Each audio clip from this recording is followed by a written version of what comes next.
In everything that we do, there is always something new to learn, or there is always something different that we need to be doing in our business. I decided I wanted to create a video because of some videos I may watch or some videos I may work on for other people that I wanted to talk about, because you want to be able to make your films more dynamic. You want to make your films more interesting. You want to make your films more creative, so that when you go into the edit that you have something special to work with. So when you send it back out to your clients, they have something beautiful to look back on.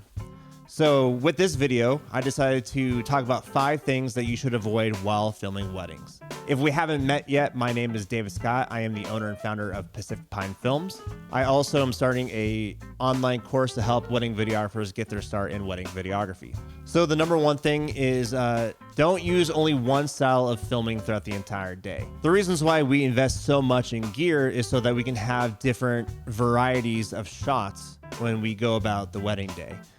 For me, I use 2 different cameras. One camera will be more focused on getting the close-up shots, and then the other one I will have on a gimbal for most of the day, getting all the wider stuff. And then also, whenever I'm working something like the ceremony, I'll usually have 3 or 4 different cameras, 2 cameras at least getting close-ups or medium shots, and then 2 cameras getting ultra-wide, and then another one that's a wide moving camera.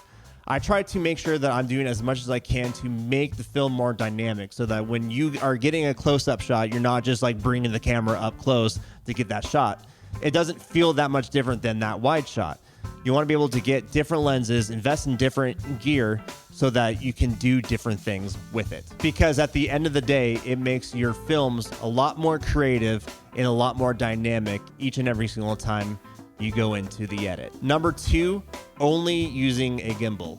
As much as I love having a gimbal and being able to use the gimbal for certain specific shots, like I use a lot of it for some like pulling back shots when I get a wide shot of the ceremony area. I like to get wider shots with a lot of panning of the couple, but I don't like to use gimbals for every single thing. What you should do is have both of your cameras, one that's getting close-up stuff. If you're getting a portrait session, for example, use that camera for close-up shots. I like to do it handheld, but you can also invest into a monopod, which I also have, which I'll link down below.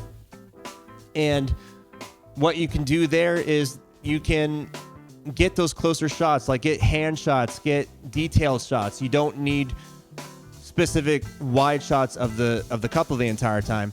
And then when people rely so heavily on gimbals, they rely on it the entire time, just moving around and bunch. Sometimes you don't even need a whole lot of moving shots. Sometimes it's okay to have a shot that isn't necessarily moving and letting the movement happen within the shot. Again, as much as I love gimbals, and I have a gimbal when I shoot every single wedding, it's actually the one camera that I actually use the least amount of time. I still get a ton of really good, beautiful stuff with it, but it's usually the camera that I use the least, because I am very intentional with how I use the gimbal. And I think that's really what you have to do, is that you have to be a lot more intentional with how you use that tool, instead of using it for every little thing.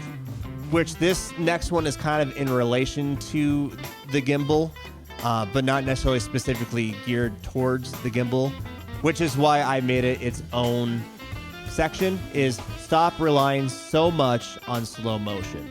A lot of people will just whip their cameras around and they're just like moving the camera nonstop, and they're like, oh man, this is slow motion, this is great.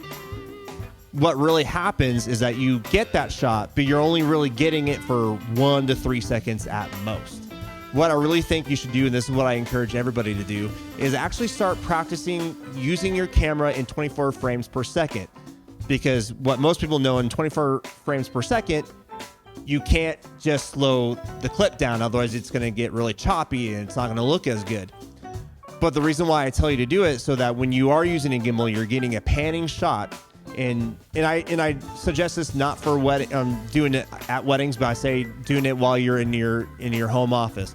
Just practice panning only with 24 frames per second, because you are actually having to rely on yourself to be the slow-mo yourself.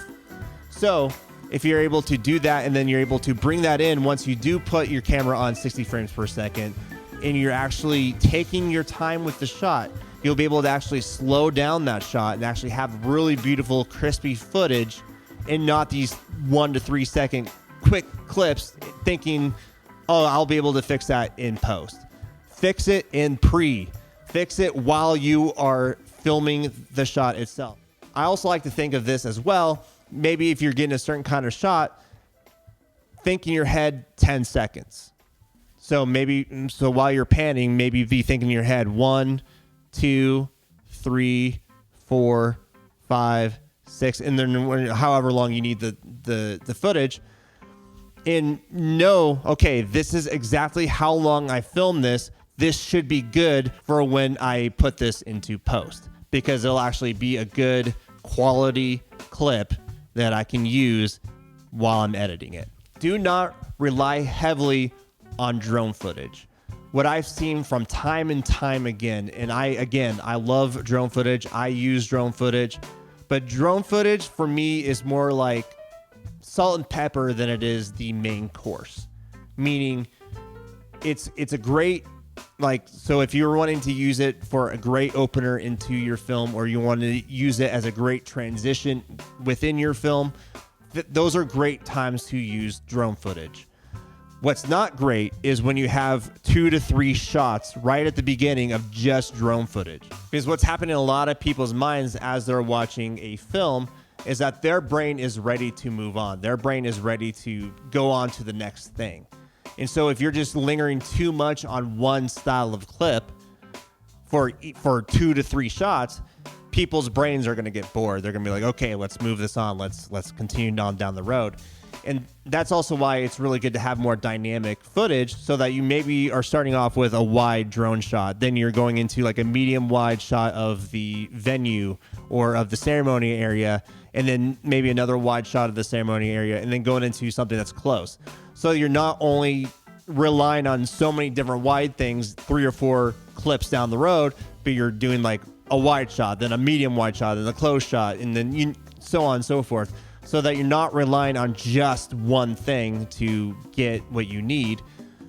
And that also applies to drone footage. Don't rely on just drone footage to tell your story, because it's not really telling a story. You're putting place the setting of which the wedding is happening, but it's not telling a story. It's just opening up. Okay, we are in a place full of trees, or we are at a beautiful castle, or we are at a beautiful church. That's all it's telling us. And if you have 2 or 3 shots of that, people have already learned, okay, this is where the film's at. But they're not learning anything else. And so they get bored very quickly. And the last thing I'm going to talk about is only having one source of audio. And yes, I get it. Things cost money, and you have to be able to buy that stuff to be able to do what you need to do. But only having one source of audio, sometimes audio isn't always your best friend. Sometimes a mistake may happen with the DJ's board where something gets messed up if you're hooked up to them. Maybe you forgot to turn on a lapel mic. Believe me, that's happened to me before. Or a battery goes out in the middle of the ceremony. You want to be able to have multiple sources of audio, so that if anything does happen that you have no control of, because you can't just run up there and fix it, sometimes you just have to kind of deal with what you have. So having that audio hooked up to the DJ's board, having the lapel mic on the groom, having a lapel mic on the officiant, and then sometimes, and this is a good idea to have, is also having a microphone on the bride as well. My biggest suggestion is for ceremonies to have at least 3 to 4 different audio sources, and have at least 2 to 3 different audio sources during toasts, because sometimes you just don't have control of what could happen. So you want to make sure that you are backing up everything, so that when you go into the edit and you have absolutely nothing to work with, it makes it really hard to fix that. That's all I have for you, is just this quick little video I wanted to make. If you enjoyed it, please subscribe to the channel, and please like the video as well. please send it to as many people as you can, because the more people who get to see these videos, the more I get to teach my skills. Also in the link below is the link to my online course. It is only $75 for a limited time. February 15th is when we are officially starting the online course. It's going to be a live Zoom call each and every week, every single Thursday for the continuation of weeks. If you miss the live stream, that recording will always exist in the online course. So you can always go back to it and get what you need from it, because I understand that life gets busy. Anyways, it was great seeing you guys again. Please, again, subscribe and like, and I will continue making these videos, and I will see you in the next one. Peace.